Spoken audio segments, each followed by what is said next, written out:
गणानां त्वा गणपतिगुं हवामहे कविं कवीनामुपमश्रवस्तमम् ज्येष्ठराजं ब्रह्मणां ब्रह्मणस्पत आनः शृण्वन्नोतिभिः सीदसादनम् महागणपतये नमः। వినాయక చవితి వ్రతం అంతరార్థం.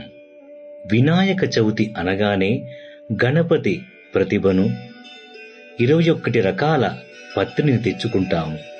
కుడుములు ఉండ్రాలు చేసి స్వామికి నివేదిస్తాము. జీవితంలో ఎదురయ్యే ఆటంకాలను తొలగించి సకల శుభాలను కలిగించక అనగా సకల శుభాలను కలిగించమంటూ వ్రతం చేస్తాము. ఈ వ్రతం విధానంలోని కొన్ని ముఖ్యాంశాలను వివరిస్తున్నారు ఆధ్యాత్మిక ప్రవచకర్త అన్నదానం చిదంబర శాస్త్రి గారు. వినాయక చవితి సందర్భంగా వినాయక జీవిత వ్రతం అంతరార్థాన్ని నా వ్యాఖ్యానంలో చెప్పడం జరిగింది. వినాయకుడిని 21 రకాల పత్రితో ఎందుకు పూజించాలి?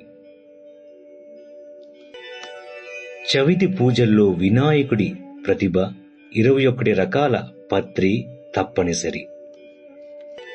నవరాత్రులు అయ్యాక ఆ పత్రితో పాటు విగ్రహాన్ని స్థానికంగా ఉండే చెరువులు, బావులు, నదులలో నిమజ్జనం చేయడం ఆనవాయితీ.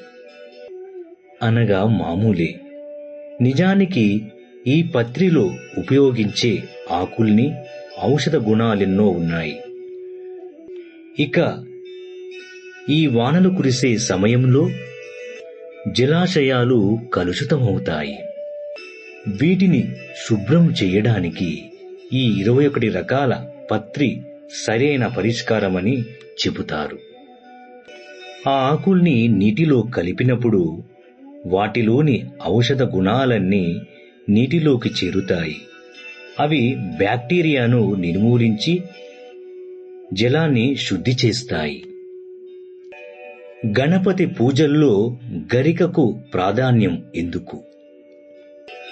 గరిక లేని గణపతి పూజ వ్యర్థమని శాస్త్రాలు చెబుతున్నాయి. ముఖ్యంగా వినాయక చవితి నాడు స్వామికి అర్పించే పత్రిలో గరిక ఎందుకు తప్పనిసరి అంటే, పూర్వం ఆనాల సూర్యుడు అనే రాక్షసుడు విపరీతమైన వేడిని పుట్టించి దేవతల్ని ఇబ్బంది పెట్టేవాడట. అది తెలిసిన వినాయకుడు ఆ సూర్యుడిని మింగేస్తాడంట. ఆ సూర్యుడిని మింగేయడంతో స్వామి శరీరం వేడిగా మారిపోయి ఎంత ప్రయత్నించినా ఆ ఉష్ణం తగ్గకపోవడంతో కొందరు ఋషులు వచ్చి 21 గరిక పోచలను గణేశుని తలపై పెట్టమంటారు. అలా చేసిన వెంటనే గణపతి శరీరంలోని వేడి తగ్గిపోతుంది. అందుకే గణపతి పూజలలో గడ్డిపోచకు ప్రాధాన్యం వచ్చింది. చవితి పూజల్లో ఎన్ని రకాల పుష్పాలు వాడినా లోటుగానే భావిస్తారట. బొజ్జ గణపయ్యకు సమర్పించే నివేదనాల్లో కుడుములు ఉండ్రాళ్ళే ఎందుకుంటాయి? వీటినే ఎందుకు చేయాలి? ఇది దక్షిణయానం, వర్షాకాలం మనలో జీవక్రియల పనితీరు నెమ్మదిస్తుంది. దాంతో అరుగుదల తగ్గి ఆకలి మందగిస్తుంది. శరీరంలోని వ్యర్థాలు పెరిగి అనారోగ్యాలు మొదలవుతాయి. వాటిని నివారించేందుకే బియ్యం పిండితో ఆవిరి మీద చేసిన వంటకాలు, వీటిలో ఉప్పు, నెయ్యి వంటివి మాత్రమే ఉంటాయి. కాబట్టి భారంగా అనిపించదు. అరుగుదల బాగుంటుంది. శరీరానికి శక్తి కూడా అందుతుంది. ఈ కాలంలో ఆహారం విషయంలో శ్రద్ధ తీసుకోవడం తప్పనిసరి. కాబట్టి మన పెద్దలు ఇలా ఆవిరిపై ఉడికించిన వాటిని తినడం మంచిదని భావించారు. అందుకే గణపతికి కుడుములు, ఉండ్రాలు వంటివి సమర్పించి సమర్పించే సాంప్రదాయాన్ని తీసుకువచ్చారు. చవితి పూజల్లో స్వామి ప్రతిభను ఎలాగో అర్పిస్తాం. అదనంగా పసుపు వినాయకుడిని పూజించడం తప్పనిసరా? వినాయకుడు సిద్ధి ప్రదాత. అందుకే ముందుగా ఏ పనిని తలపెట్టినా ముందు వినాయకుడిని పూజించి దాన్ని విజయవంతం చేయాలంటూ వేడుకుంటాము. ఆ సూత్రాన్ని అనుసరించే పూజ, వ్రతం, నోము ఏది తలపెట్టినా ముందుగా గణపతిని పూజించాలనేదే సాంప్రదాయం. చవితి వ్రతంలో స్వామివారి విగ్రహాన్ని వరసిద్ధి వినాయకుడిగా పిలుస్తాం. పురాణాలను గమనిస్తే పార్వతీదేవి కూడా మొదట పసుపు నలుగుతూనే గణేశుణ్ణి ఒక రూపాన్ని ఇచ్చింది. అనగా ఆ పసుపు నలుగు పుండితో పార్వతీదేవి గణేశుడికి ఒక రూపాన్నిచ్చింది.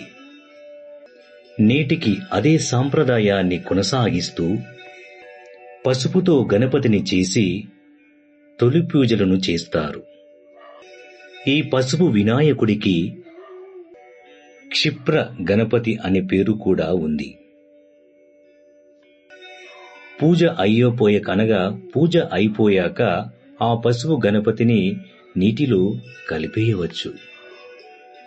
మిగిలిన దేవతలతో పోలిస్తే ఒక్క వినాయకుడి ముందే గుంజీలు ఎందుకు తీస్తాం? వినాయకుడి ఎదురుగా గుంజీలు తీస్తే క్షమించమని కోరడం కాదు, దీని పరమార్థం వేరే ఉంటుంది. ఓసారి మహావిష్ణువు కైలాసానికి వెళ్ళాడట. హరిహరులు సంభాషణలో మునిగి ఉండగా బాలగణపతి సుదర్శన చక్రాన్ని తీసుకొని మింగేశాడట. విష్ణువు వైకుంఠానికి వెళుతూ దానికోసం వెతుకుతూ ఉండగా గణపతి తాను మింగేశానని విష్ణుమూర్తికి చెప్పాడట. అప్పుడు నారాయణుడు ఎంత బతిమాలినా వినాయకుడు ఇవ్వలేదట. చివరకు మహావిష్ణువు కుడి చేత్తో ఎడమ చేత్త కుడి చెవిని పట్టుకొని గుంజీలు తీశాడట. అది చూసి గణపతి పడి నవ్వడంతో సుదర్శన చక్రం నోట్లో నుంచి బయటకు వచ్చిందట. గుంజీలు తీసి విష్ణుమూర్తి తనకు కావలసింది పొందాను కనుక నాటి నుంచి గణపతి ఎదురుగా గుంజీలు తీస్తే కోరికలు నెరవేరుతాయనే విశ్వాసం ఏర్పడింది. ఇలా చేయడం వలన మెదడు చురుగ్గా ఉంటుందని శాస్త్రవేత్తలు కూడా చెబుతున్నారు. వినాయక చవితి వ్రతం అంతరార్థం. శ్రీ విఘ్నేశ్వర స్వామి నవరాత్రి మహోత్సవాల శుభ సందర్భంగా చవితి వ్రతం అంతరార్థాన్ని చెప్పే మహద్భాగ్యాన్ని నాకు కలుగజేసినటువంటి చిదంబర శాస్త్రి గారికి, నా తల్లిదండ్రులు కన్నం చంద్రయ్య లక్ష్మీ గార్లకి శిరస్సు వంచి పాదాభివందనం తెలియజేస్తున్నాను. నా పేరు కె. శ్రీనివాస్, తిరుపతి. గణపతిగుం హవామహే కవిం కవీనాముపమశ్రవస్తమం జ్యేష్ఠరాజం బ్రహ్మణాం బ్రహ్మణస్పత ఆనః శృణ్వన్నోతిభిः సీదసాదనం మహాగణపతయే నమః. గణానాం త్వా గణపతిగుం హవామహే కవిం కవీనాముపమశ్రవస్తమం श्रवस्तमम्